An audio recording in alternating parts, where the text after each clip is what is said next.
Hey everyone, Gill here, and it is time to preview the 2020 Australian Open men's final between Novak Djokovic and Dominic Thiem.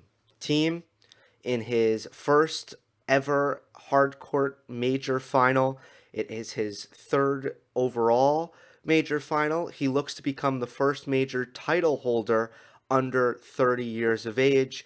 Djokovic seeks his record 8th Australian Open title and his 17th major overall. Thiem has defeated the favorite Djokovic in 4 of their last 5 matches. This is going to be a fun one because I think everyone acknowledges that Thiem has the game to get this done. Will he get it done? I'm going to make you wait for my answer on that because let's quickly go over the quarterfinals, how these two got here. And by the way, for the 100 people who saw my video last night with no audio, apologies. This is me re-recording this for the second time. All right. Thiem plays Sasha Zverev in his semifinal. Comes out a little slow. The footwork wasn't sharp, and he was missing forehands. Zverev takes the first set. From that point on, Sasha really only had his first serve to rely on for really almost all of his offense. The way that Thiem was moving and outgunning Zverev from the back of the court, he's got so much more power. As soon as the errors stopped from Thiem, Zverev didn't have that much other than scrambling and counterattacking and sometimes catching Thiem a little bit off guard with the quality of his defense. The service strategy for Zverev remained the same. He was serving ridiculous first serve percentages. I mean, way up there. 80s, 90s. I don't know what his percentage was for the match, but again, Zverev came out with the strategy of not trying to play close to the lines and hit big first serves, but make a ton because he's aiming with, he's giving himself really big targets. It was somewhat effective. It wasn't it wasn't the most effective, but it was somewhat effective, and I really do think he's maximizing what he has. That brings me to the second part of this match. The biggest hurdle for Zverev, the biggest problem in this match is he really couldn't win a second serve point.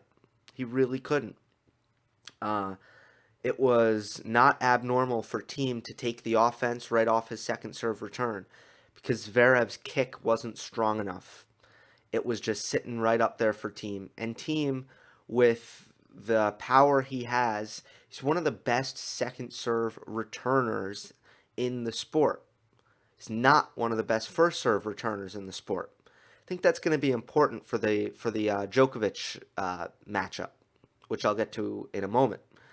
So a lot of teams' breaks and also a lot of teams' success in the tie breaks came from Zverev missing first serves and really having no confidence to win the point on a second serve. There were a few double faults, not an awful problem, but very untimely in a few places for Zverev, which Thiem took advantage of. But all in all, it's really hard to win a match when you're barely winning second serve points. Credit to Thiem, though. He's the better player from the baseline. He was not coaxed into errors from Zverev's trading and his defense for the most part. A really good win from Thiem. And the only thing I'll add is he looked less than 100% physically, but close to 100%, not quite there. The other semifinal, Djokovic and Federer. Federer comes in with certainly compromised movement, I'll say. But he's striking the ball beautifully.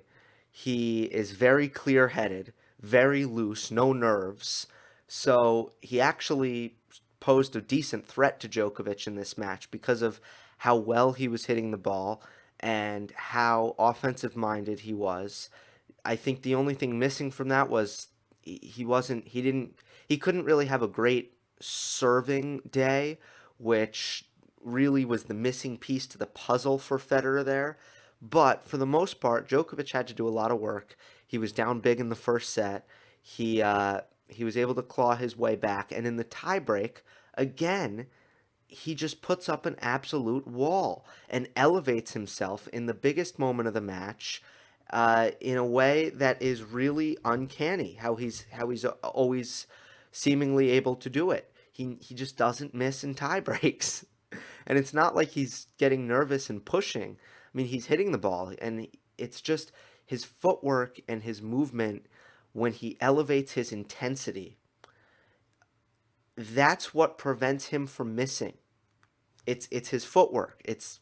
He ups it a couple of notches to the point where every ball is exactly calculated where he wants it, perfect balance, perfect positioning, and that's why it seems in the biggest moments he doesn't make an error. Won the first set tiebreak easily. Federer hung with him in the second set, and Djokovic played an incredible game at 4-5, Federer serving, defensive scrambling, staying in every point, coming up with some great shots at the end of rallies in counter-attacking situations. Uh, it ended in a drop shot by Federer and a beautiful cross-court pass from Djokovic off the drop shot. Then the third set, Federer didn't have much left, and that was quite understandable, and that was all she wrote. So that brings us to the final, Djokovic and Thiem. By the way, I think there were some positive things for Federer in that match, given the circumstances. I won't focus on that in this video. I'll focus on that on Monday in all likelihood. But I think there were some positive things. Okay. So here's what I think the final between Djokovic and Thiem is going to come down to. Thiem has the power and the speed from the back of the court to beat Djokovic. That's how big his game is from the back. That if he's not missing and he is fully confident in his offensive baseline tennis from behind the baseline, he can really beat anyone. And he's at that point where he's not missing as much. He's developed in so many ways with taking the ball on the rise and coming to the net when he needs to, and mixing in the backhand slice when he doesn't have time, and knowing not to go down the line in high risk situations. He really has so much going for him as a rhythm power baseliner. Djokovic needs to disrupt that. He really needs to mind that. He needs to up the variety, in my opinion. If Thiem has rhythm from the baseline, if he feels like he's timing the ball, he can be really, really difficult to deal with. So what Djokovic needs to do is disrupt Thiem's rhythm. It's going to be all about error extraction, and variety is what will do the trick, which is not Djokovic's strength. But now he's in a position where he's lost a Thiem in 4 out of the last 5 matches. He needs to think about what he needs to change. Because against almost everyone on tour, Djokovic does not need to change anything. He just needs to play his game. That's all he needs to do. But I think he needs to consider some changes here. Just like against Daniil Medvedev, when Djokovic played Medvedev at the ATP Cup, he sliced the ball. Djokovic doesn't normally slice. It's not really his thing. But against Medvedev, he knows it's the right play. He did it. So this needs to be another situation where Djokovic changes some things. And when he's in a baseline rally, he needs to go short angle sometimes, take some pace off. Sometimes he needs to go high with more shape down the line. Heavy topspin, put more net clearance.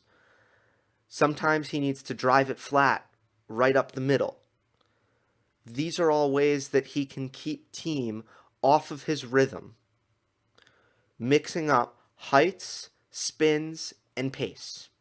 That will be extremely, extremely important. If he can mix up his height spins and pace, he will keep Thiem off balance enough where you probably won't get God mode tennis, which is what a guy like Wawrinka, Thiem, and Nadal can bring to the table.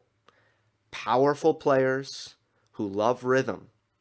If you strip them of their rhythm, they're more likely to make more errors. Now, I think this is a tough task for Djokovic. I think I think it will be a tight match. One thing that I want to note is on the Thiem return. I think Djokovic has a big advantage here because Djokovic doesn't hit a kick serve. So this is another thing I want to point out. Djokovic's second serve, it's not that high bouncing kind of kicking second serve that Thiem likes to drop back deep in the court and take a massive heavy cut at. It's not that shot. It stays lower. It's more of a slicing second serve, and he's hitting it really big. That will bother Thiem's return. It will keep Thiem out of his natural favorite return of dropping back and taking big cuts at second serves. I think it'll really disrupt that. And Djokovic is serving big enough that I think that he'll have plenty of free points and easy points off his serve, given Thiem's level of returning throughout this tournament. He was able to break Zverev, but Zverev is flawed. He's flawed. He's in the semifinals. He's playing great tennis, but don't think of Zverev as a guy who's super hard to break. At the end of the day, Zverev is still probably better as a Zverev is look, he's tough to break, but he's also tough to hold against. I mean, he's got a good return, good movement. He doesn't miss from the baseline, right? So I don't think I know there were a lot of breaks in the Zverev Thiem match, a lot of breaks of serve. I wouldn't read into that and say that Thiem is returning really, really well. That's just not my conclusion from that, because I still don't think he is. So I think Djokovic will get some free points. But off the Thiem serve, man, it's tough. I mean, Djokovic is going to hit returns that are generally neutral against most opponents, but against Thiem, it's going to be a big first forehand. And I think in both cross-court rallies, Thiem is in pretty good shape. I think forehand to forehand, Thiem hits it bigger. I think Djokovic is more precise, more consistent changing direction, but Thiem is heavier and can do damage from further back and from tougher positions on his forehand. Then on his backhand wing, Thiem has more variety on his backhand. He's done very well against Djokovic in recent meetings, backhand to backhand, because he'll mix in the short slice, he'll follow it up with a bomb. Plus, when Djokovic goes cross-court with the backhand, I think there's a lot of pressure on him to not let Thiem hit a forehand from the ad side, from his backhand wing, because that's Thiem's best shot, and that is a total no-no for Djokovic. Djokovic needs to make sure that when he goes cross-court, he finds the Thiem backhand. When he goes, when he hits his backhand cross-court, he's got to find the backhand. So backhand to backhand, I think Djokovic feels a lot of pressure. I think Thiem comes up with a lot of variety. Both cross-court rallies, pretty good from Thiem. So this is what it comes down to. I think that this match is close enough and physical enough that it brings Thiem to the brink of exhaustion. And I think that Thiem gets to a place in this match where he is exhausted.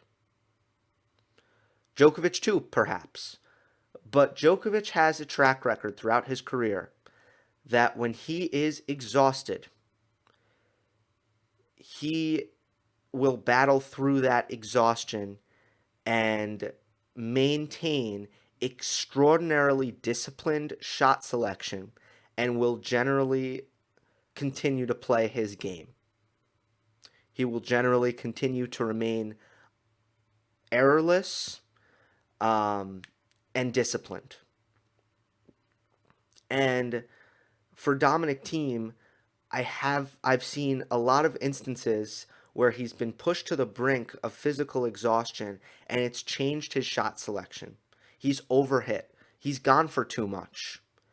And I wonder at a certain point, the maturity and that learning curve will come, but it takes a really long time. And we'll see if Thiem is there, but I have a feeling he's not. And in the pressure moments, in the biggest moments, how could you not favor Djokovic? Thiem has never really been in this situation before. He's been in French Open finals. I guess this is similar to a French Open final because he's not the favorite. But he hasn't he's still yet to get over the hump, and I think the first one is the hardest. It's probably the hardest. Djokovic is at a really high level right now. I think that Thiem is going to win a major in 2020. Could it be tomorrow? Yes, it could. It could be tomorrow. I think it's going to happen. He's too good not to. But this doesn't feel like it to me. This doesn't feel like the right one. It doesn't feel like the right court. It doesn't feel like the right opponent. I think it's going to be a great match, but when Thiem is physically exhausted and under pressure, man, I like Djokovic in that situation. I hope I outlined some of the things that will be good to watch for in this match. I will see you on Monday. I can't wait for it. Hope you enjoyed. Don't forget to subscribe. I'll see you next time.